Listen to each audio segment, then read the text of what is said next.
اچھا یہ دعا بھی یاد رکھیں، جس کے ہاں اولاد نہیں اور خصوصاً اولاد نرینہ نہیں ہے تو یہ دعا بڑی کارگر ہے. اور دوسرا یہ کہ بالکل مایوسی کے آخری لیول پہ بھی پہنچے ہوں تو اللہ تعالیٰ کے ساتھ دعا والا معاملہ کبھی بھی نہیں توڑنا چاہیے. کلما دخل علیہا زکریا المحراب، جب کبھی بھی زکریہ علیہ السلام محراب میں داخل ہوتے، یعنی وہ ایک محراب نما حجرہ بنا تھا جہاں حضرت مریم عبادت کرتی تھی، تو ان کے ٹیچر کے طور پر یہ خالو بھی لگتے تھے اور ایج ڈیفرنس بھی بہت زیادہ تھا اور پیغمبر بھی. جب کبھی وہ داخل ہوتے محراب میں وجد عندہا رزقا، تو وہاں پہ وہ رزق پاتے. اللہ اکبر. وہ رزق ایک غیر معمولی رزق، یہ نہیں ہے کہ کوئی آ کے نذرانہ چڑھا کے چلا جاتا تھا، ورنہ تو زکریا کو پتا ہوتا کہ یار یہ تو فلاں دے گیا ہے. بے موسمی پھل بھی ہوتے، موسم والے بھی، بڑے زبردست قسم کا فروٹ جو لگتا نہیں تھا کہ وہ قریب سے آ سکتا ہے. تو حضرت زکریا علیہ السلام نے ان سے پوچھا، قال یا مریم انا لکی ھذا، اے مریم یہ کہاں سے تیرے لیے یہ اتنا فروٹ آ جاتا ہے، ایسا رزق آ جاتا ہے، یہ تیرے اوپر جو اتنا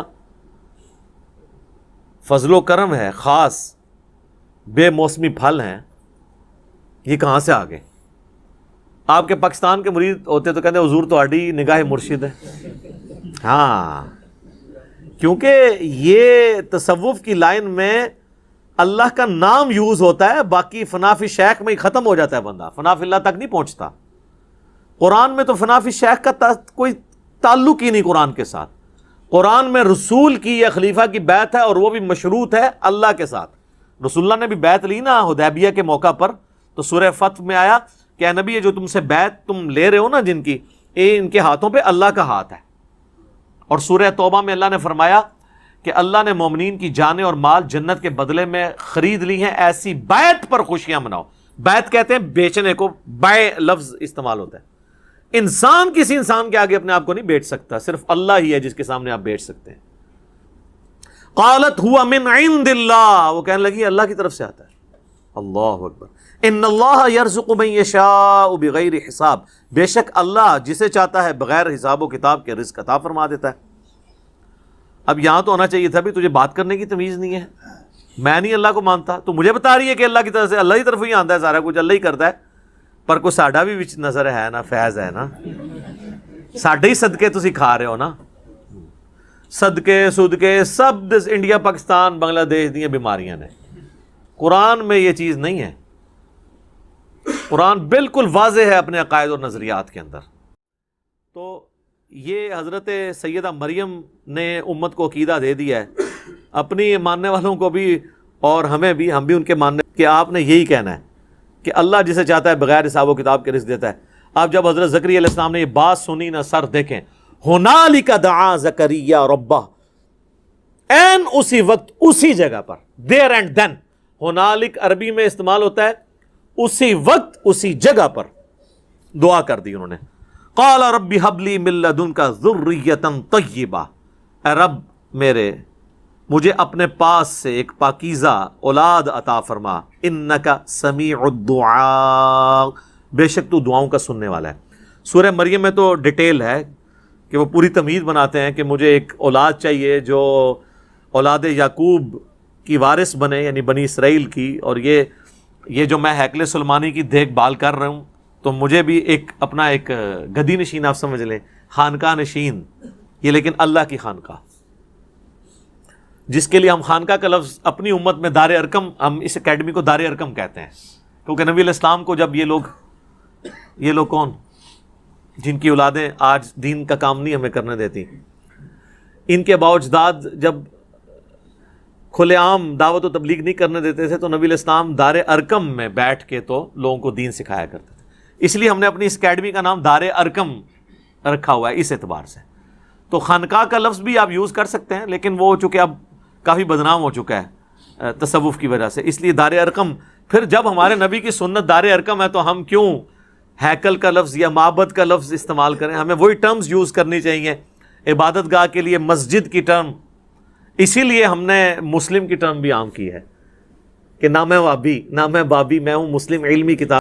تو اللہ تعالیٰ سے انہوں نے جب دعا کی تو پھر اللہ تعالیٰ کی طرف سے آواز دی گئی، فَنَادَتْهُ الْمَلَائِكَةُ وَهُوَ قَائِمٌ يُصَلِّي فِي الْمِحْرَابِ.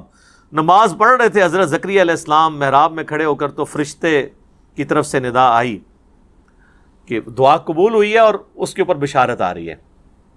اچھا یہ دعا بھی یاد رکھیں، جس کے ہاں اولاد نہیں اور خصوصاً اولاد نرینہ نہیں ہے تو یہ دعا بڑی کارگر ہے.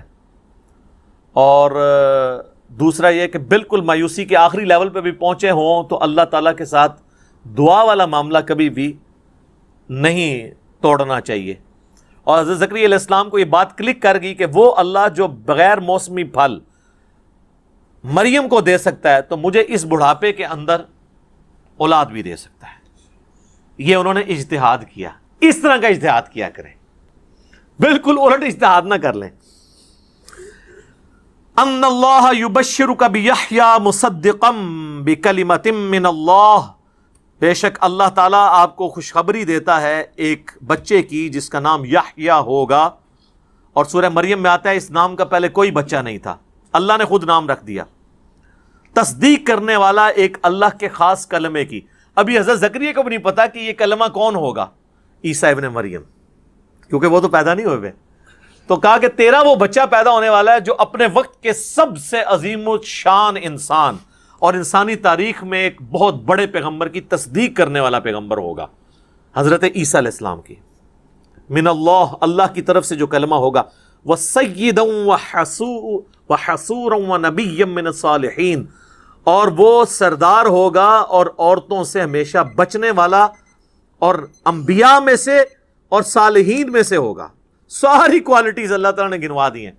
عورتوں سے بچنے والا، بعض لوگ اس کو یہ سمجھے کہ شاید وہ کوئی نعوذ باللہ ان میں کوئی مردانہ صفات نہیں تھی. ایسا نہیں ہے، یعنی ان کی ایک کوالٹی تھی کہ وہ دنیا سے بہت زہد کی زندگی تھی ان کی. یقین کریں حضرت زکریا علیہ السلام کے اس بیٹے یحییٰ بن زکریا کے اگر آپ واقعات پڑھیں تو انسان پریشان ہو جاتا ہے کہ اتنی چھوٹی عمر میں ان کو اللہ نے کیا دنائی، کیا زہد دیا تھا. اسرائیلی روایتوں میں کئی ایک واقعات حضرت یحییٰ علیہ السلام کے بارے میں ملتے ہیں. تو اللہ نے پہلے ہی پریڈکٹ کر دیا، ظاہر غیبی خبر دے دی کہ وہ عورتوں سے بچنے والا اور سردار، واقعی سردار کہلانے کا حقدار، انسانیت کو لیڈ کرنے والا، اور نبیوں میں سے اور صالحین میں سے ہوگا. یہ بشارت ان کو ملی. اس کے بعد حضرت زکریا علیہ السلام نے کچھ باتیں اللہ تعالیٰ سے کی، وہ انشاءاللہ تعالیٰ اگلی کلاس کے اندر ہم ڈسکس کریں گے. وہ بڑی انٹرسٹنگ گفتگو ہے، اور یہ یعنی قرآن حکیم کا ایک بڑا اہم ترین مقام ہے جو ہم ڈسکس کر رہے ہیں. ویسے کرنے کو تو میں 50 آیات بھی کور کر دیتا، لیکن میں چاہتا ہوں کہ میں ایسی قرآن کلاس ریکارڈ کرواؤں کہ جو آج کے دور کی ہو، ہمارے ایشوز کو سیٹل کرتی ہو. باقی تو ترجمے ہوئے ہیں، میرے نزدیک تو ترجمہ بھی بہت ہوتا ہے، لیکن اگر تفسیر کرنی ہے، پھر نٹی گریٹیز کو ڈسکس کرنا، موجودہ دور کے سارے اختلافات کو ڈسکس کرنا، یہ ساری چیزیں بہت ضروری ہیں. اللہ تعالیٰ سے دعا ہے جو حق بات میں نے کہی اللہ تعالیٰ ہمارے دلوں میں راسخ فرمائے. اگر جذبات میں میرے منہ سے غلط بات نکل گئی تو اللہ تعالیٰ ہمارے دلوں ہی سے اسے معاف کر دے. ہمیں کتاب و سنت کی تعلیمات پر عمل کر کے دوسرے بھائیوں تک پہنچانے کی توفیق عطا فرمائے. سبحانک اللہم و بحمدک، اشہد ان لا الہ الا انت، استغفرک و اتوب الیک، وما علینا الا البلاغ المبین. جزاکم اللہ خیرا.